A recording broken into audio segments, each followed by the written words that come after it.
Asha, how are you doing in this bag of bones this time round?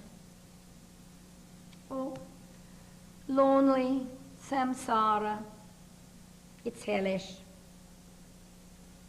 We both laughed. In came Violetta in her purple silk bathrobe. Oh, well, did Monty and I upset you? No, but I don't appreciate you taking over my dinner party and treating us all like guests. Well, I tried to include you. I don't need to be included in my own dinner parties. Well, you take over too. But it's not a very nice trait in either one of us, and it feels particularly horrible when a house guest does it to me. You can't say that to me. Why not? Well, I can't help it if I don't have an old face. Violetta, you're young and beautiful, but it's no reason to be rude to Monty and me. It doesn't make you any friends. Well, I thought I was your friend. And she burst into tears. I thought I'd get out of the house and go and have lunch at a wonderful little restaurant by the sea. And I had the most delicious lunch all by myself, and I really enjoyed it. So I thought, I think I'll go to the concert tonight alone. And I did. And it was as though it was the first time I'd really heard the music. Then at the intermission, Ivan came up and tapped me on the arm. I hadn't even seen him because he wasn't playing. And he took my arm in a kind of cozy way. And I thought, oh, he wants to see me. Thanks for dinner, he said. Listen, I want to ask you, is Violetta married? It's rare that I'm so attracted to someone and she lives in New York.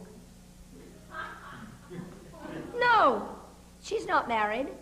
She's in quite a complicated relationship with Monty.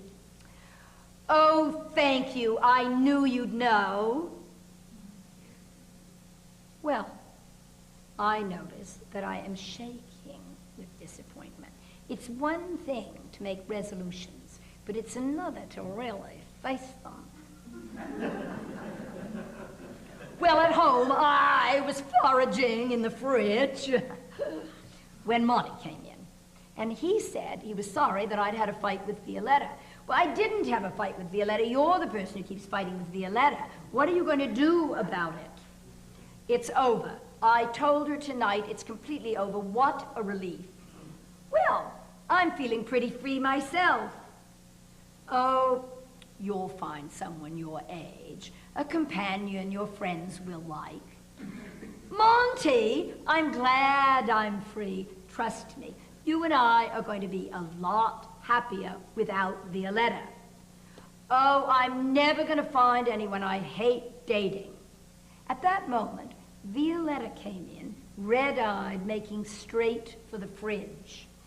I had some chocolate in here. Monty, of course, fled. Well, maybe Asha used it in the mousse. You know, Monty ended it. It's all over. Violetta, I don't think Monty was making you very happy. I mean, isn't that why you were flirting with Ivan, or is it just habit? Anyway, Monty wants a housekeeper, and you want a glamorous life. She found the chocolate under Cliff's vodka in the freezer. Do you want some? I do. And we sat down at the table together, and we devoured this enormous bar of chocolate, picking out the nuts. It was delicious. What is that chemical in chocolate that is so good for broken hearts? Then I was sort of exhausted by the whole thing, and I went out on the deck. But who was there but Cliff, bemoaning the fact that he's not on a square rigger flying around the world. Cliff, what exactly are you hoping for? He said that Asha's leaving tomorrow, and that he would like to stay on. I surprised myself by saying he had to leave. That's progress. By evening, they were all gone, and I lay out on the deck, and I watched the sunset, which was an operatic performance of clouds and light. The herons were flying into their roosts under the house and calling as they went. You know, the Chinese say that wherever there are cranes and herons, it's a safe place. Now that everybody's gone, I finally got time to read the New York Times. And I noticed that Kay Halley, who I used to know in Washington, died. Given the range and ardor of her admirers, one of Miss Halley's more notable achievements may have been avoiding marriage and thriving in an era when even independently wealthy spinsters were viewed with suspicion. Well, I went back to Mill Valley to practice spinsterhood in the rain. And of course, I got all achy and miserable, and my Chinese acupuncturist said that I'm ready for an IV in the hospital. But I went to my new rheumatologist, and on the way, I had lunch with a friend in Berkeley. What do you suppose was on the menu? Green-lipped mussels. Right across the bay the whole time. Well, Dr. K said that he treats people, not blood tests, and that I look okay, and that he sees no reason to have an x-ray, because if I'm worse, it will depress me, and if it's the same, I've wasted the radiation.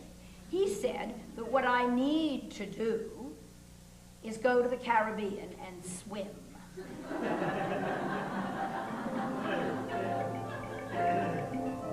So I rented a house in Torndeo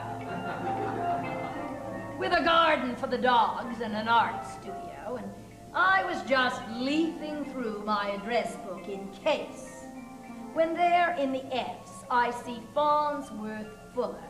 Now, he is a marvelous artist, and I think he's broken up with Matilda.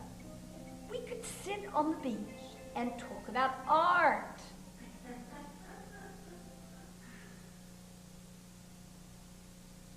No. All my life, I have been drawn to men by instinct, like a moth to a flame. I wonder why they do it. I think it's because when they're in the cocoon, they're drawn to the warmth and brightness of the sun. But now, I'm older, and wisdom should outweigh instinct, and I should be able to preserve my heart for its real nourishment. I can hardly believe how hard it's been for me just to get comfortable in my own skin.